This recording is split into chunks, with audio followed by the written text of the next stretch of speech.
장성환 원장입니다. 예, 반갑습니다.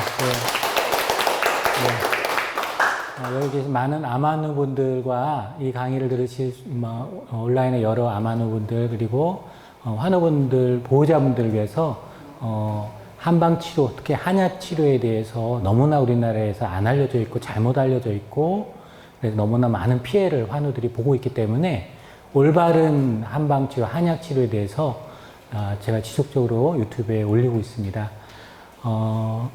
맨 처음 이제 시작을 이제 암 수술 지난 시간에 했던 건 후에 대한 한약에 대한 관리에 대해서 가이드에 대해서 설명을 드렸는데 오늘은 암 수술 전에부터 사실 한약을 드셔야 된다라는 그런 이유에 대해서 오늘 설명을 드리고 대표적으로 어떤 한약이 쓰이고 있는지를 오늘 설명드리도록 하겠습니다. 오늘 주제는 암 수술 전에 한약을 쓰는 이유에 대해서 설명을 드리도록 하겠습니다. 오늘 암 수술 전 한약 치료에 대해서 제가 강의를 드릴 것이고요. 첫 번째 주제는 암 수술과 이제 영양장애에 대해서 먼저 설명을 드리고 왜 영양장애가 수술 전에 되게 중요한 포인트인지 그거를 극복하려면 한방에서 어떤 도움을 드려야 되는지 설명을 드리고 암 수술 전에 한약 치료가 필요한 이유가 그럼 뭔지 근거는 있는지 그 근거에 따라서 외국의 의사 선생님들, 국내 한의사 선생님들은 이 가이드를 따르고 하고 있는지 그리고 대표적인 약이 암 수술 전에 대표적인 약이 보증익히탕이라는 약으로 지금 되어 있습니다. 그래서 이 약에 대해서 설명을 드리고 또 암 수술 전후에 그렇다면 한약은 어떻게 치료하는 것이 가이드로 되어 있는지에 대해서 마지막으로 정리를 해드리도록 하겠습니다. 첫 번째, 암 수술과 영양장애에 대해서 설명을 드리도록 하겠습니다.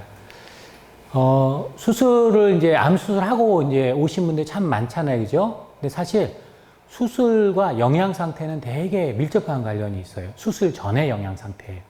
요 연구는 뭐냐면 수술 전에 영양 상태가 안 좋으면 수술 후에 합병증이 늘어날까 안 늘까요?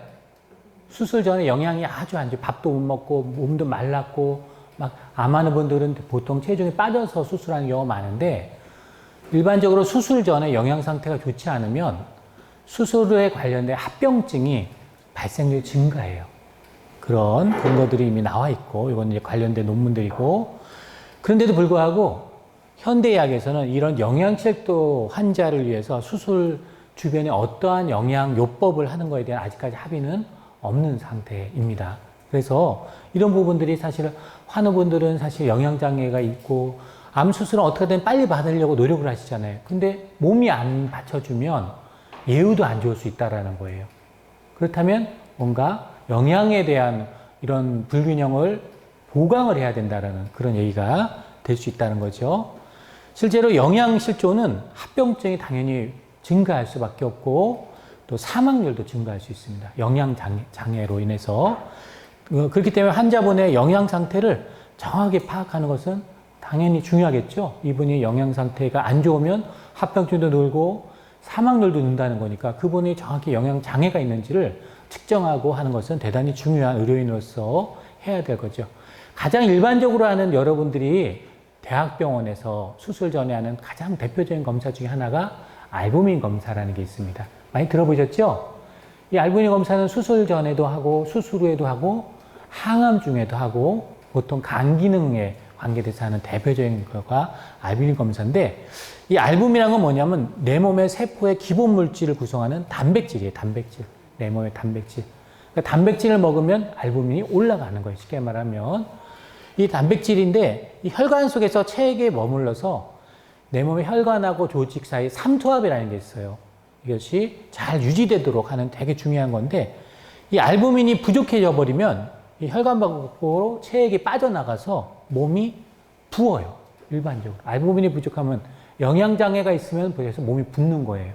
그리고 어지럽기도 하고 혈압이 떨어질 수 있어요. 그리고 간혹 알부민이 떨어지는 것 때문에 복수, 부족만 있는 게 아니고 배에 물이 차는 복수가 생길 수가 있어요.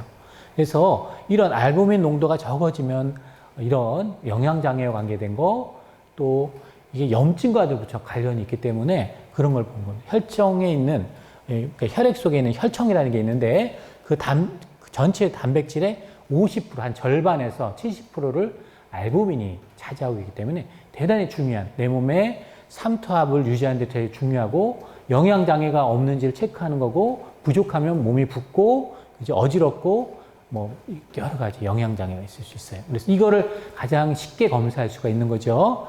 특히 이제 알부민은 간에서만 합성이 되기 때문에 간의 기능을 간접적으로 또 볼 수 있어요. 간의 기능을. 그래서 만약에 알부민 농도가 간 기능이 많이 떨어졌다, 그럼 알부민이 합성이 잘 안 된다라고 생각할 수가 있기 때문에 이 간 기능의 척도가 될 수도 있고, 또 신장이 안 좋을 때도 이렇게 떨어질 수가 있고, 영양실조, 오늘 주제죠. 영양이 안 좋은 영양실조나 또 염증일 때도 이게 전체적으로 감소할 수 있어요. 쪼클 때도 감소하고. 그래서 알부민으로 체크할 수 있는 게 많죠. 그죠? 간 기능이나 영양실조나 염증이라든가 이런 걸 다 볼 수 있기 때문에 저 같은 의료인들은 알부민 수치가 어떤지가 되게 중요하고, 실제로 암 환자 분들 알부민 수치가 많이 떨어지면 예후가 불량합니다.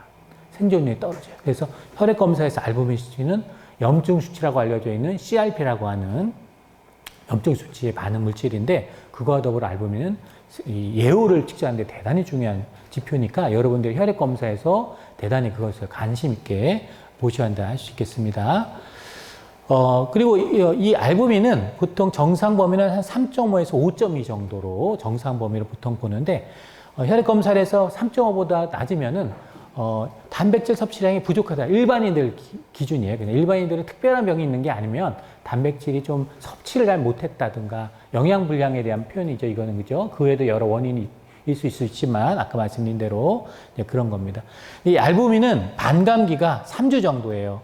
그래서 오늘 혈액 검사로 알부민 수치를 만약에 검사를 했으면 사실 그거는 3주간에 내가 단백질을 얼마나 먹었는지, 또 내 영양 상태가 3주간의 어떤 그런 반감기를 반영하는 거기 때문에 그런 것들을 감안해서 이 검사를 보는 거죠. 그래서 반감기가 한 3주 정도다. 이 알부민 수치가 떨어지면 단백질 섭취량이 부족하거나 영양이 불량하거나 염증이 있을 수 있다라는 것을 그걸 기억하시면 되겠습니다. 또 하나 여러분이 알고 계신 건 좀 익숙하지 않은 검사인데, 프리 알부민이라는 게 있어요. 프리 알부민이라는 게 있는데, 요거 역시 영양 상태를 측정하는데 대단히 중요한 검사입니다. 보통 3주가 좀 길게 느껴질 때 프리알부민 검사라는 것을 할 수가 있는데, 일반적인 혈액 검사에는 이게 포함되어 있지 않아요. 그래서 병원에 별도로 요청을 해야지만 이 검사를 보통 해주고요. 일반적으로 의료인들이 환자의 영양 상태를 확인하기 위한 목적으로 이걸 검사를 하게 되고, 보통 정상 범위는 한 19에서 43mg/dl고, 보통 19 이하를 단백질 부족이라고 표현합니다. 그래서 프리알부민이라는 것도 있다. 근데 왜 그럼 알부민만 보면 되지 프리알부민을 보냐? 이런 것도 궁금하실 수 있잖아요. 그죠?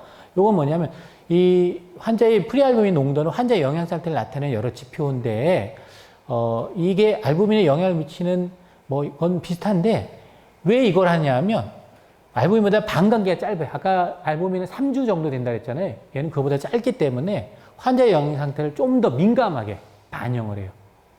비교적 최근 것을 반영한다는 얘기예요. 그래서 영양 상태 변화에 빠르게 이것도 체크를 하는 거에 되기 때문에 좀 더 내가 좀 이거 민감하게 영양 상태를 본다 할 때 하는 검사가 바로 프리알부민. 그래서 일반적으로 단백질 같은 거, 특히 음식을 잘 먹고 이 영양을 드신 후에 알부민 수치가 상승하는 데 보통 3주 정도가 걸리는데, 프리알부민은 며칠 내에 증가하기 때문에 빠르게 이 결과값을 보려고 할 때 프리알부민이라는 검사를 하는 거다라고 알고 계시면 됩니다. 근데 왜 굳이 이제 프리알부민을 제가 이제 꺼내왔느냐? 오늘 주제하고도 무척 관련이 있는 검사이기 때문에 사전에 여러분들한테 이 교육을 해드리는 거예요. 이 프리알부민이 암 환자 결과 예측에도 사용이 됩니다. 알부민도 역시 암 환자의 예후에 되게 중요하다고 말씀드렸는데, 아까 제가 뭐라고 말씀드렸냐면, 영양실조는 합병증의 위험과 사망률 증가하고 관련이 높다 그랬죠. 그죠? 그렇기 때문에 환자의 영양 상태를 정확하게 파악하는 것이 중요한데, 이 정확히 파악할 때 하는 검사가 뭐냐? 그럼 프리알부민이라는 검사가 여기에도 해당이 될 수 있어요. 그래서 이게 종종 영양 상태를 평가하고, 특히 암이 있는 환자분들의 결과를 예측하기 위해서 사용하는 검사도 이 프리알부민이 있다라는 것을 알고 계셔야 되겠습니다. 그렇다면 진짜 그런 근거가 있느냐? 근거를 제가 가지고 왔습니다. 특히 위암이 있거나, 그죠? 식도암이나 대장, 보통 위장관에 있는 암이다라고 표현하는데, 요게 수술 전이라 그랬어요. 그죠? 수술하기 전에 이 혈청 속의 프리알부민의 농도는 위암이나 식도암, 대장암 환자의 수술 후의 합병증 발생을 예측하는 데 대단히 유용하고 독립적인 마커라는 근거들이 있습니다. 무슨 말이냐? 암 수술 전에 이 프리알부민 수치는 암 수술하고 나서 합병증을 미리 예측하는 하나의 검사 인자라는 거죠. 그죠? 그럼 수술 후에 내가 예후를 체크할 때 프리알부민이라는 게 대단히 수치가 중요하다. 영양 상태를 보는 거니까 얘가 중요하다는 걸 알 수 있겠죠. 그래서 그런 것들이 프리알부민을 보는 이유다라고 말씀드렸습니다. 요거는 이제 안티캔서 리서치라는 이제 곳에 2021년 비교적 최근의 논문인데 뭐라고 돼 있냐면 대장암 노인분들, 보통 대장암인데 노인분들을 유독 표현한 이유는 젊은 사람보다 노인분들이 영양 상태가 좋겠어요, 안 좋겠어요? 안 좋죠. 그래서 나이 드신 노인 환자분들이 수술 받을 때 걱정을 많이 하시잖아요. 영양이 불량한데 수술하면 이거 내가 잘못하면 수술 때문에 빨리 죽는 거 아닌가. 그것 때문에 수술 안 하려고 하는 분들도 있어요. 암 환자분들이. 실제로 있어요. 위암도 수술 안 한다 그러고 대장암도 수술 안 한다 그러고 나 뭐 살 만큼 살았다 이런 식으로 얘기하시면서 안 하시는 분들이 있어요. 근데 그럴 때 의료인들 입장에서는 실제로 영양 상태가 영향을 주는가라는 것을 체크를 검사를 해보는 거예요. 그래서 이거 뭐냐면 대장암 환자 특히 노인분들이 수술 전에 프리알부민 농도를 한번 체크를 해본 거예요. 그래서 결과는 뭐냐면 이 프리알부민이라는 수치가 낮으면 이 농도가 낮으면 이런 수술 후 합병증 위험도 높아지더라. 실제로 노인들 영양불량인 경우에 많은. 그렇기 때문에 결론은 이 프리알부민은 대장암이라든가 직장암 수술을 받은 노인 환자의 수술 후 합병증의 간단한 예측 인자가 된다. 노인만 그런 게 아니에요. 아까 뭐 대장암과 관련이 다 있다 그랬죠. 특히 노인과도 이런 대장암, 직장암과 직접적인 관련이 있는 검사가 바로 알부민 검사다. 그 중에 프리알부민 검사라는 게 있구나라는 것을 이제 알았습니다. 자, 다음은 암 수술 전에 왜 한약을 제가 쓰라고 가이드를 하는가? 왜 한의사들은 수술 전에 몸을 만들 때 보약을 좀 드셔야 된다라고 강조를 하는가? 설명을 드리도록 하겠습니다. 우리가 2012년에 제가 자주 인용하는 논문이죠. 우리나라는 의료가 이원화되어 있습니다. 의사 선생님 따로, 한의사 선생님 따로. 의사는 양약만, 한의사는 한약만 쓰는 의료 구조가 되어 있어요. 일본은 의료가 일원화가 되어 있습니다. 의사가 양약도 쓰고 한약도 쓸 수 있어요. 그래서 어떤 연구냐면 2008년 기준으로 전국의 의사들, 약 한 30만 명 정도 되는 의사들 통계에 전체 의사의 83.5%가 한약을 쓴다. 어디는? 일본은 한약을 써요. 의사들이. 가장 많이 쓰는 과는 내과 선생님 88.8%. 평균 모든 의사의 83.5%가 한약을 쓰는데 내과가 제일 많이 쓰고 외과도 84.7%. 외과 의사들은 흔하게 한약을 쓰는 군에 속합니다. 외과 수술 전, 수술 후에. 우리나라는 양약만 주죠. 그죠? 그리고 링게로 영양주사만 낫는다고 항영제, 항생제 이런 걸 준다면 일본 의사들은 한약을 쓰더라는 거예요. 왜 암하는 분들한테 제가 이걸 강조하느냐? 이게 과학이 발달이기 때문에 그래요. 왜 양약만 써야 되는 일본의 의사들은 한약도 쓰냐는 거예요. 뭔가 비교 연구를 해서 좋으니까 쓴다는 거죠. 그런 부분들을 오늘 주제로 하는 거죠. 한약은 2009년 8년보다 2011년에는 89%로 더 늘었어요.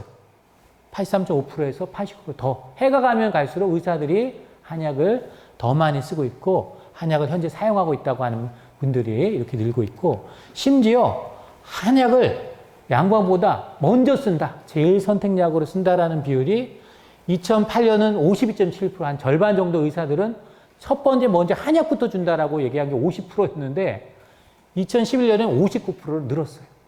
그만큼 한약을 신뢰라고 준다는 얘기예요. 그리고 무슨 뜻이에요? 이 한약을 정확하게 효능을 알고 있다. 왜 할까요? 일본은 모든 의대가 의무교육입니다. 한약이.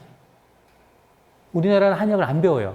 의대에서. 그러니까 한약이 어떤 효능이 있는지 어떤 한약이 영양장애를 개선하고 수술 전후에 좋고 이걸 다 의대에서 배워야 되는데 이걸 안 배우니까 모든 한약은 안 되라고 잘못된 가이드를 지금 대학에서 하고 있는 거예요. 그렇지 않아요. 일본은 2001년부터 모든 의대가 의무교육이에요. 한약에 대해서 과학적인 거를 바탕으로 어떤 게 좋다 안 좋다는 걸 그리고 매년 의사들 대상으로 보수교육을 해요. 그래서 이런 결과는 치료 효과가 높다 50%, 그리고 만족도가 좋다 53.6%, 긍정적인 얘기를 하는 비율이 점점 올라간다는 거예요. 의사들이 한약에 대한 자세가 우리나라하고 정반대예요. 왜 제가 이런 걸 강조하느냐? 환자분들이 한약을 왜 드셔야 되는지 정확히 아시라는 거예요.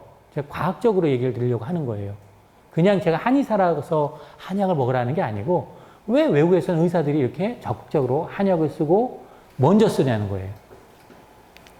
자, 이 연구는 2015년에 일본 정집사사 가나자와 병원의 외과 의사가 암 수술 전후에 왜 한약을 써야 되는지에 대해서 논문을 발표했어요. 뭐라고 했냐면 아까 제가 말씀드렸죠. 수술을 하면 스트레스를 받아요. 지난 시간에 암 수술하면은 우리가 염증 때문에 암이 전이에 방아쇠 역할을 할 수 있다라고 제가 지난해 시간에 제가 강의를 했어요. 기억나세요?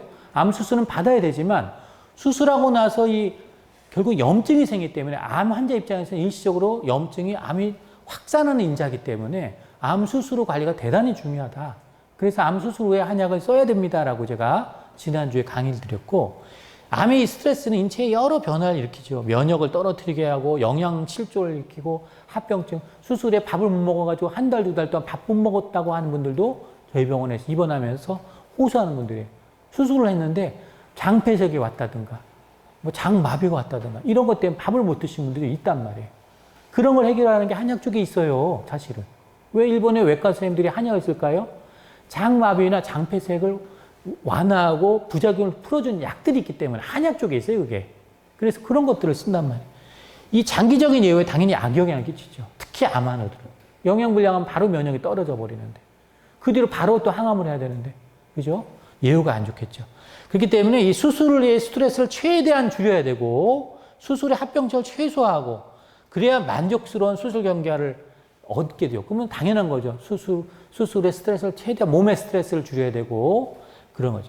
그런데 환자분들마다 상태가 다르기 때문에 기존의 서양의학의 접근법만 사용할 경우에는 대단히 어렵다. 환자들마다 어떤 분은 소화가 잘 됐던 분이 수술한 분이 있고, 어떤 분은 소화가 너무 안 되는 분이 수술할 수도 있고, 변비가 있는 분들, 그거에 따라서 상황이 달라요. 어떤 분은 노인, 건강한 분들, 강호동 같은 사람이 수술 받은 거랑 아주 노인분들이 수술 받은 거 같을 수가 있겠나요? 결과가 다를 수 있어요. 이런 상황이 다른. 그렇기 때문에 획일적인 서양의학적인 이런 접근만으로 이런 것들을 대처하기 대단히 어렵고 해결하기 어려운 상황이 자주 발생한다.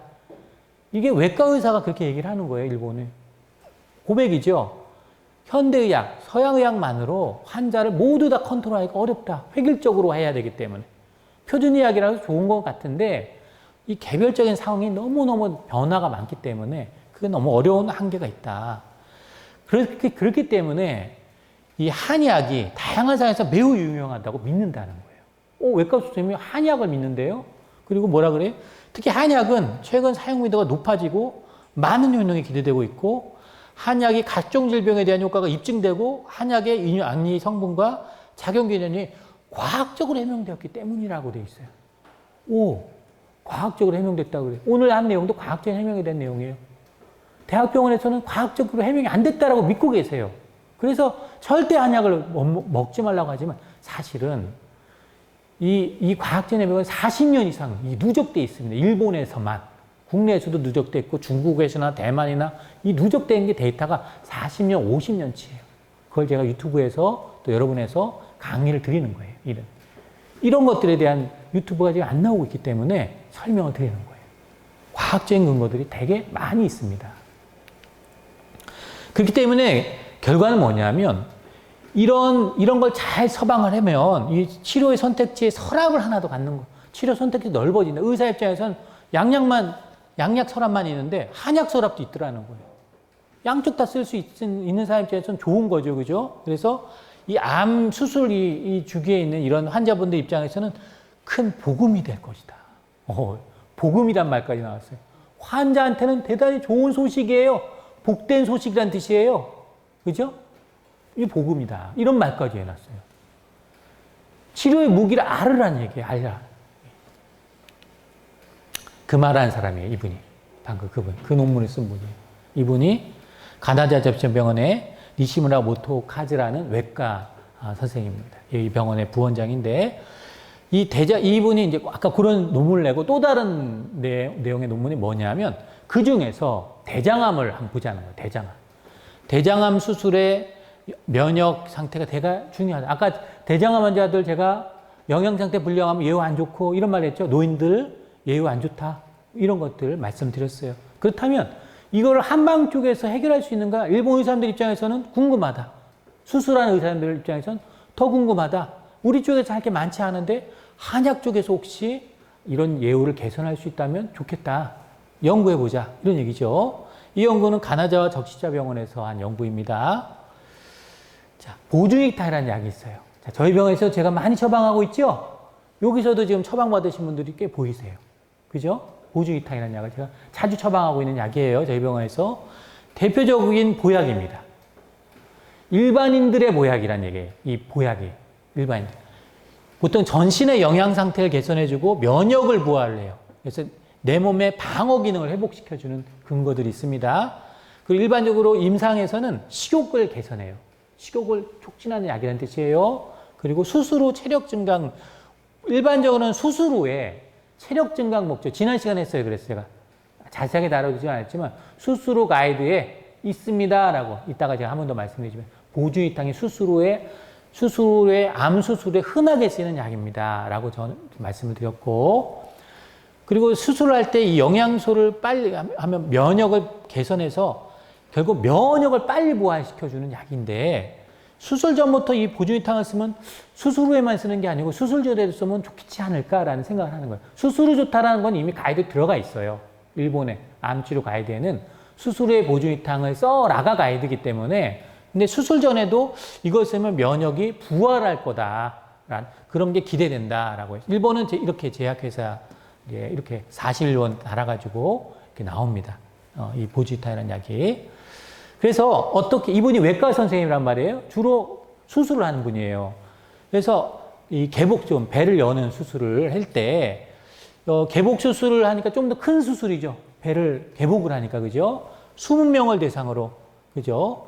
대상으로 시험군에는 이 41번이라고 되어 있는 이 보주이탕을 하루 3번, 수술 전 7일부터 줬다. 마이너스 7D라는 거는 수술 전 7일부터 주고, 그 다음에는, 우리 정맥 영양 주사를 양방에 사듯이 하고, 5일간은 그렇게 한 치료를 한 거예요. 한방에선 수술 전에, 이런 한약을 주고, 수술은 일반적으로 영양제 맞잖아요. 그죠? 일반적으로 한 거를 그대로 했다는 거예요. 그래서, 수술 전 7일 전부터 전날까지, 수술 전날까지 7일에 걸쳐서 하루 3번 먹는 보주이탕이라는 약을 주고, 어떤 예후가 있는가, 뭘 보려고 했냐면, 뭐 체중은 어떤가, 여러 가지 혈액 검사는 어떤가, 혹시 이게 부작용을 유발하는가, 면역은 어떤가, 이런 걸 전체적으로 봤어요.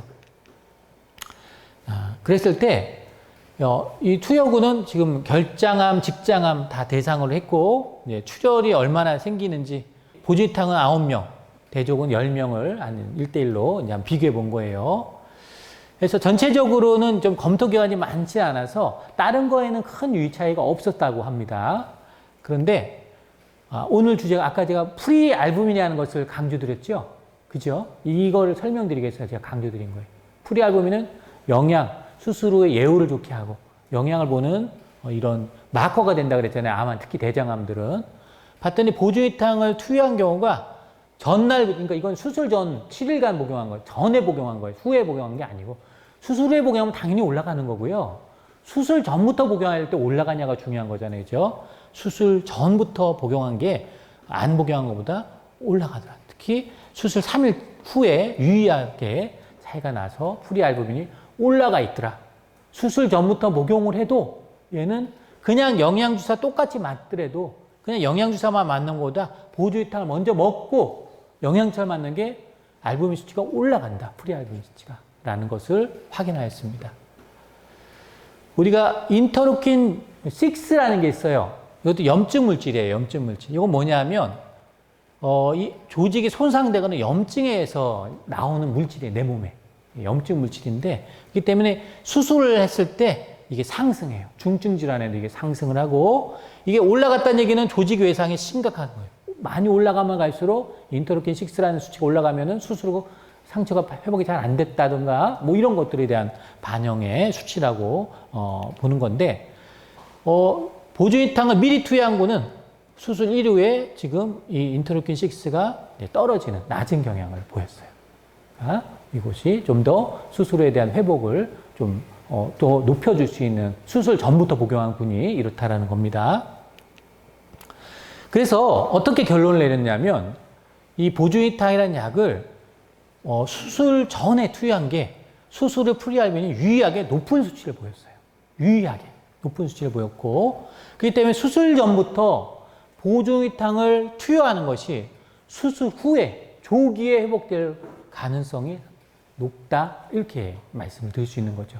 수술 전부터 몸을 만들면 당연히 좋을 거라는데 다만 암 하는 분들 입장에서는 수술 전에 얘를 쓸 수 있느냐가 관심이란 말이에요. 이해가시나요? 수술 전부터 전 쓰라고 하는데 근거가 뭐 있냐라고 물어보신단 말이에요. 의사님들 절대 한약 먹지 말라고 아무것도 먹지 말라는데 왜 한약을 수술 전부터 먹으라고 하느냐. 이런 이유 때문에 일본 의사들은 수술 전에 이 보조이탕이라는 약을 많이 활용을 하고 있는 거예요. 하는 거다.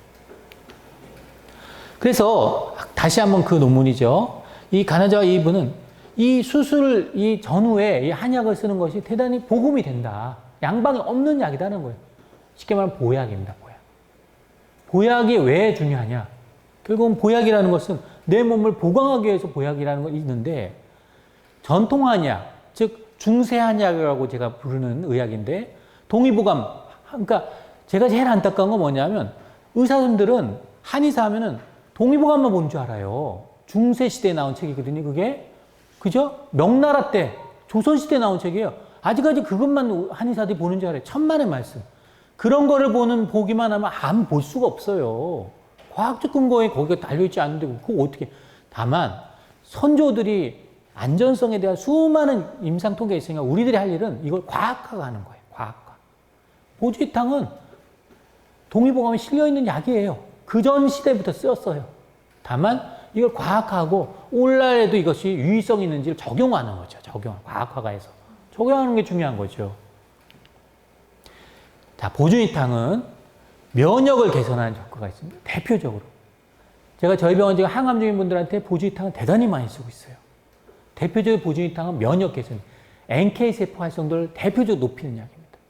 NK세포 활성도 대표적으로 높여요. 항암 중에 부활을 시켜요. 얘가. 그리고 항암 중에 골수 보호 효과가 있어요. 골수를 보호해요.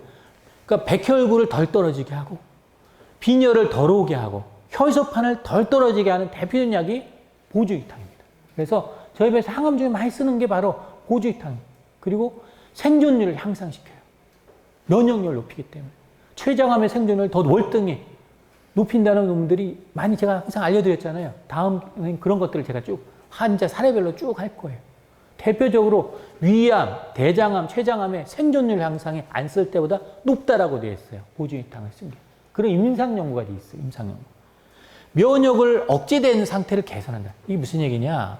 암하는 분들은 면역이 억제돼 있잖아요. 암에 의해서 억제돼 있잖아요. 그러니까 암이 생겼죠. 이걸 부활시키는 대표적인 약이 보조이탕입니다. 암을 다시 인식하게끔 해서 암 면역을 회복시키는 대표적인 약이 보조이탕. 그리고 오늘 주제는 뭐예요? 수술이면 감염이 생기잖아요. 그죠? 그리고 암하는 분들 왜 백혈구 검사합니까? 항암 중에. 호중구 검사 왜 해요? 감염 걸릴까봐 검사하는 거예요. 그거. 호중구는 감염이 올 수 있는 환경을 가지는가 그거 보는 검사예요. 근데 보조이탕은 뭐라고요? 백혈구를 호중구를 대표적으로 높이는 한약이에요. 감염이 방어돼요. NK세포를 높여요. 당연히 방어가 되죠. 그리고 내 몸에 있는 항상성을 유지해요. 내 몸에 온전한 건강한 체력을 유지해 주니까 항상증. 그거에 대한 효과가 있다라고 일본 외과 선생님들은 이미 이런 논문으로 밝혀져 있어요. 이런 근거로 설명하고 있어요. 보조이탕은 너무너무 많이 쓰여요. 일본에. 논문편도 엄청나게 많아요. 엄청나게. 그런 걸 이제 하나하나 여러분한테 설명드리고 유튜브에도 다 공개해 드릴 거예요. 대표적으로 보조이탕은 면역 억제를 개선하는 약이다. 항암 중에도 중요하고 수술 전에도 중요하고 오늘 수술 후에도 아주 다목적으로 쓰는 약이에요. 보조이탕은. 오늘 주제였죠. 근데 수술 후에 좋다는 걸 알았어요. 근데 수술 전에도 좋더라. 수술 전에도 프리알부민이 올라가 있고 염증 수치가 떨어지게 만드는 약이더라. 그래서 이 수술 전 투여로 염증성 사이토카인, 인터로킨 6라고 아까 했던 이거의 과잉 생산을 억제해서 수술 후에 이런 상처, 침습, 수술 후 개복하고 이러면 상처를 이 생체 반응을 떨어뜨려줘. 그래서 염증 반응을 줄여주고 수술 후에 단백질 대사도 프리알부민 높인다 그랬죠. 개선해요. 그러니까 영양이 개선되죠. 빨리 회복이 돼요.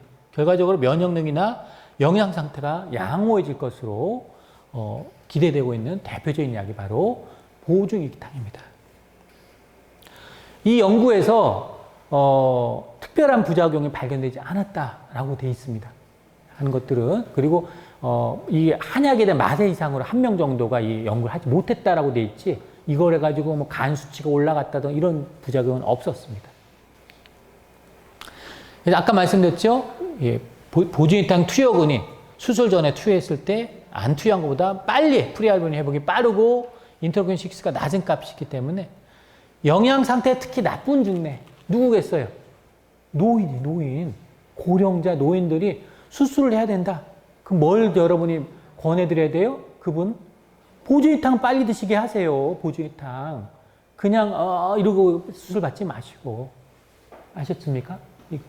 그걸 아셔야 돼요. 이걸 조기 회복에 도움이 될 가능성이 있어요. 다만 보증익탕이 더 적용되는 것을 알고 계셔야겠죠? 보증익탕은 한방에서는 좀 몸이 찬 체질, 소화력이 떨어지는 체질에 써요. 강호동 같은 사람이 쓰는 건 아니라는 거예요. 열이 많고, 그죠? 영양이 불량하고 밥도 잘 못 먹고 이런 사람한테 맞아요. 좀 더. 아셨죠? 네, 그런 사람한테 더 잘 맞아요. 황기란 약이 제일 많이 들어있어요. 황기. 인삼도 들어있고, 당귀도 들어있고, 그죠? 그래서 그런 대표적인 소화기 보약입니다. 사실 한방에서는. 소화력이 떨어진 분들의 소화기, 그러니까 밥을 안 먹어서 영양이 불량한 분들이 꽤 많단 말이에요. 그죠? 그럴 때는 아주 더 적합한 보약이라고 할 수 있겠습니다. 자, 다음 마지막으로 암 수술 전후에 어떤 가이드가 있느냐 설명드리도록 하겠습니다. 자, 일본 동양의학회라는 곳이 있습니다. 일본 동양의학회는 의사들, 의대 교수들이 다 도쿄 의대 교수, 오사카 의대 교수, 다 의대 교수예요. 도야마 의대 교수, 다 의대 교수들이 모여서 지금 같은 방금 논문이 나오잖아요. 그럼 그런 것들을 검증을 하고 이거 의대 교과서에 실어질 것인가 말 것인가 이런 걸 체크합니다. 최근에 저 역시 한의대 교과서 지필진으로 제가 들어가서 출간이 됐습니다. 그래서 지금 아마 홍보 중에 마침 좀 출간이 됐어요. 한의 통합 종양학이라는 책을 10년 만에 이제 개정판이 나왔는데 저는 그 파트에서 여러 한의대 교수님들과 함께 암의 증상에 따른 처치에 대해서 많은 증상들 있잖아요. 암성 통증, 설사, 변비, 식욕부진 그런 거에 대해서 한약은 어떻게 쓴다 이런 것들에 대한 가이드를 다 교과서에 저 역시 수록을 했어요. 그런 일을 하는 분들이에요. 일본에서. 그죠? 누군가 해야 되잖아요. 그죠? 하는 거예요. 이분들은 무슨 일을 하느냐. 올해 2024년 5월 달에 학회에서 재교육을 합니다. 의사들을 한약을 교육하는 거예요. 그래서 지금 제가 여러분한테, 이 환우분들, 암환우분들한테 처음 들었잖아요. 대부분, 그죠? 보주익탕이, 수술 전에 뇌우를 개선해준다. 처음 들었잖아요. 그러면 대부분의 다른 분들을, 우리나라 의사분들도 처음 듣는 내용들이란 말이에요. 의대 교수님들 마찬가지고. 일본도 마찬가지겠죠. 처음 듣는 분도 있을 수 있어요. 교육을 한단 말이에요. 그런 분들 다 교육. 이분들은 한약에 대한 교육을 받는 모습이에요. 그래서 그런 것들을 다 교육하듯이 올해도 다 교육을 했습니다. 1년에 한 번씩 이게 학회가 열어요. 일본 동양의학회가 바로 교과서도 만들고 가이드도 만드는 그런 학회입니다.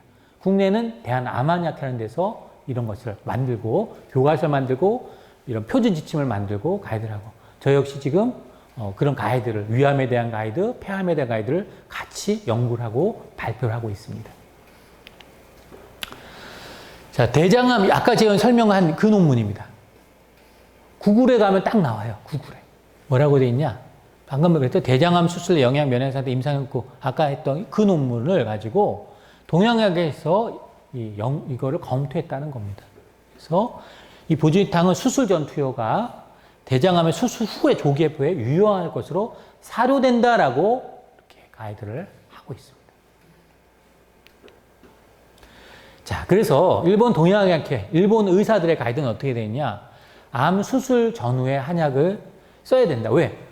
이 수술 후에 유해 사고가 있으면 안 된다. 예후에 안 좋기 때문에. 그래서 이것을 회복하는 것이 결국 암 치료를 순조롭게 하는 것이고 생존 기간을 연장하는 것이고 치료를 개선하는 거기 때문에 이 현대의학에서 수술 후 하는 것은 인정해야 된다. 그런데 뭐 현대의학만 하지 말고 현대의학이 부족한 부분이 있다. 그 부분을 한의학에 메꿔줄 수 있다. 연구를 해보니까 일본 의사들이 바로 이 암 수술 주술기에 체력이 떨어지고 피로하고 암 수술기에 가장 흔하게 느낀 게 피로라 그랬죠. 저번 시간에 제가 말씀드렸죠. 그 피로하고 빈혈 있고 이런 것들 출혈하잖아요. 조기 회복하는데 바로 한약이 대단히 도움이 되더라. 라는 게 현재 가이드로 되어 있습니다. 그리고 암 수술 후에 특히 소화기암 수술 후나 항암요법 대부분에 십전대보탕, 소시호탕 지난 시간에 제가 좀 자세하게 했어요. 이번 시간에 한 게 뭐예요? 보중이탕. 보중이탕은 소화기암 수술 후에도 써라가 가야 됩니다. 써라가. 항암 중에도 대부분의 증례에 사용하고 있다. 누가? 일본의 암치료 전문의들이. 써라는 거, 대부분의. 십전대보탕은 소화기암 수술 후 조기부터 항암제 치료 중까지 폭넓게 여러 증례. 제가 지난 시간에 십전대보탕 자세하게 해드렸죠. 그죠? 지금 설명드린 보중이탕.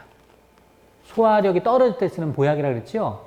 또 다음에 제가 할 게 인삼양탕입니다. 다음에 인삼양탕. 역시 수술 전후에 관련 인삼양탕이 상당히 많이 쓰이는데 이 인삼양탕도 수술 후 조기부터 항암 중에도 사용이 가능한데 특히 뭐예요? 고령자나 노인이죠. 허증, 몸이 허약한 사람한테 씁니다. 이 두 약은. 대표적으로 십전대보탕을 쓸 사람보다 더 약한 사람한테 쓰는 게 인삼양탕이에요. 그래서 최근에 항암하고 너무 힘들어서 제가 인삼양탕을 먼저 드린 게 십전대보탕보다 이제 식욕을 더 빨리 찾게 해줘요. 골수보호 효과도 물론 십전대보탕도 있지만 얘도 상당히 있고 많이 쓰이는 약입니다. 이런 것들. 역시 간암에도 많이 사용되고 있습니다. 그런 것도 나중에 간암 파트 할 때 제가 또 자세하게 설명을 드릴 겁니다. 그래서 이런 거. 오늘 주제는 이 수술 후에 쓰는 것이 가이드로 말씀드렸지만 수술 전에도 쓸 수 있는 논문, 지금 근거가 잡힌 게 뭐예요? 보중이탕이에요. 그러나 한의사들은 일반적으로 수술 전부터 인삼양탕이나 십전대보탕 이런 약을 많이 씁니다. 소화력이 좋은 분들은 빨리 회복하려고, 식욕을 촉진하려고. 소화력이 약하면 보중이탕만 쓰는 게 아니고 다양한 소화기 보약을 저는 활용을 하고 있습니다.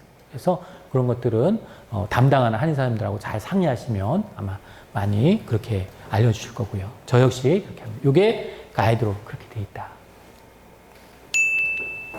자, 오늘 강의한 것을 요약해 드리도록 하겠습니다. 자, 수술 전에 영양 상태가 좋지 않으면 수술 관련 합병증이 발생률이 증가한다 그랬습니다. 그죠? 알부민 있죠? 알부민은 이 농도는 간 기능이 저하나 신장 질환이 있거나 영양실조나 염증이나 쇼크일 경우에 감소할 수 있어요. 그죠? 그래서 알부민은 암환의 예후에 대단히 중요한 지표가 된다라고 말씀을 드렸습니다. 그 중에 프리알부민이라는 게 있다고 그랬습니다. 얘는 종종 환자의 영양 상태를 평가하고 특히 암 있는 환자의 결과를 예측하는 데 많이 사용되고 있는 그런 것입니다. 이 프리알부민은 알부민보다 반감기가 짧다 그랬죠? 알부민은 3주가량인데 그래서 더 짧기 때문에 환자의 영양 상태를 보다 민감하게 반영하고 있습니다. 수술 전에 이 혈청의 프리알부민 농도는 위암이나 식도암, 대장 환자의 수술 후 합병증 발생을 예측하는 데 유용하고 독립적인 마커라고 보고되어 있습니다. 보중이탕은 한약이죠. 보약입니다. 이 수술 전 7일 전부터 보중이탕을 투여해서 안 투여한 경우보다 비교해 봤을 때 이 보중이탕에 투여한 쪽이 침습의 마커인 인터루킨 6에 낮다. 염증 수치가 낮고 또 단백질 합성의 지표인 프리알부민의 회복이 빨랐습니다. 그렇죠? 그렇기 때문에 특히 영양 상태가 나쁜 그런 경우라면 특히 노인이라든가 허약한 소화력이 특히 약한 분이라면 수술 전부터 보중이탕을 투여해서 면역을 높이고 알부민을 높인다는 근거가 있기 때문에 회복에 하시면 상당히 도움이 되실 거라고 저는 오늘 말씀드립니다. 오늘은 수술 전에 왜 한약을 써야 되고 그런 것이 예후를 개선하는 데 근거가 있는지에 대해서 오늘 강의를 드렸습니다. 감사합니다.